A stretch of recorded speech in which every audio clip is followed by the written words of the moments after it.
সার্বক্ষণিক সেবার জন্য কুইক রেসপন্স টিম, অর্থাৎ খবর পাইলে পুলিশ দ্রুত আগমন করতে পারে সেই জন্য আমরা একটা টিম রাখবো। এটা 20 জনের একটা সদস্য হবে এবং এই 20 জনের 3 পালা তারা ডিউটি করবে এবং তারা আপনার সংবাদ শোনা মাত্র তারা চলে যাবে। থানার কাজকে আমরা 2 ভাগে ভাগ করতে চাই। একটা হচ্ছে তদন্ত নিয়ে যারা কাজ করবে, তদন্ত টিম হিসাবে তদন্ত কাজ করবে, আর যারা আইন শৃঙ্খলা নিয়ন্ত্রণ করবে তারা আবার তদন্তের সাথে যাবে না। আমরা প্রতি 3 মাস অন্তর অন্তর সাব ইন্সপেক্টরদের পারফরমেন্স অ্যানালাইসিস করব। যাদের পারফরমেন্স খারাপ তাদেরকে আমরা দিয়ে দিব আইন শৃঙ্খলা, আবার ওখান থেকে যাদের পারফরমেন্স ভালো তাদেরকে আমরা এখানে দিয়ে দিব। এই হলো ঘটনা। পালাক্রম আপনি থানা হইলে আমাদের সেবাধর্মী থানার যে সেবাগুলো আপনি পাবেন, জনগণ সাধারণত যে সেবাগুলো আসে আমরা সেগুলো অ্যানালাইসিস করেছি কি কি সেবার জন্য আসে। জনগণ মোটামুটি 12টা সেবার জন্য থানায় আসে। আর কিছু উপজাত আছে, আমাদের উপজাত মানে সাব কালচার, কিছু দালাল আছে এখানে, কিছু ফড়িয়া আছে এখানে, কিছু লোক আছে পুলিশকে সামনে রেখে একটু ব্যবসা বাণিজ্য করতে চায়। তো আমরা চাই যে এদের সংখ্যা কমিয়ে আনতে। মনে রাখবেন, অপরাধ কোনোদিন নির্মূল হয় না, অপরাধকে নিয়ন্ত্রণ করা যায়। আমরা নিয়ন্ত্রণের চেষ্টাটাই করতেছি। একজনে মাদক দ্রব্যের কথা বললেন।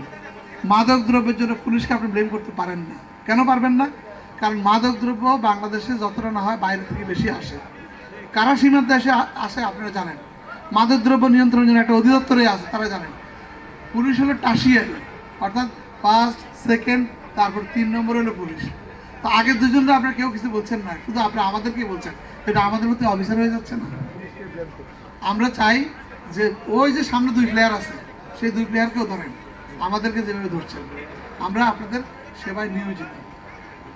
পুলিশের কাজে 16-17টা অর্গানাইজেশন অংশীদার। আপনারা যেখানে যান শুধু পুলিশকে দেখতে পাচ্ছেন। যেমন ধরেন আপনার রাস্তায় গাড়ি চলবে, এখানে 16 জন ক্যান্ডিডেট, বিআরটিএ, তারপরে হইলো আপনার কি বলে এটাকে রোডস অ্যান্ড হাইওয়ে, তারপরে হইলো আপনার ওই যে কি বলে ওয়াসা, ডেসা, এরকম প্রচুর সংগঠন আছে যারা এটার সাথে জড়িত। তারপরে হলো আপনার ওই যে ইঞ্জিনিয়ার আছে, মালিক সমিতি, এরকম 16 জন প্লেয়ার আছে। আপনারা শুধু বাকি প্লেয়ারদেরকে আপনাদের মুখোমুখি করে দিতে, তাহলে আপনারা ইজিলি বুঝতে পারবেন কার দোষটা বেশি। 4টা দিয়ে ট্রাফিক হয়।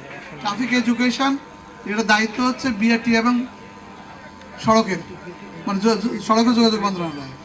ট্রাফিক, তারপরে হলো ইঞ্জিনিয়ারিং গেল ট্রাফিক এনভায়রনমেন্ট। ট্রাফিক এনভায়রনমেন্ট সৃষ্টির দায়িত্ব হচ্ছে সড়কের যারা গাড়ি চালায় তাদের। কারণ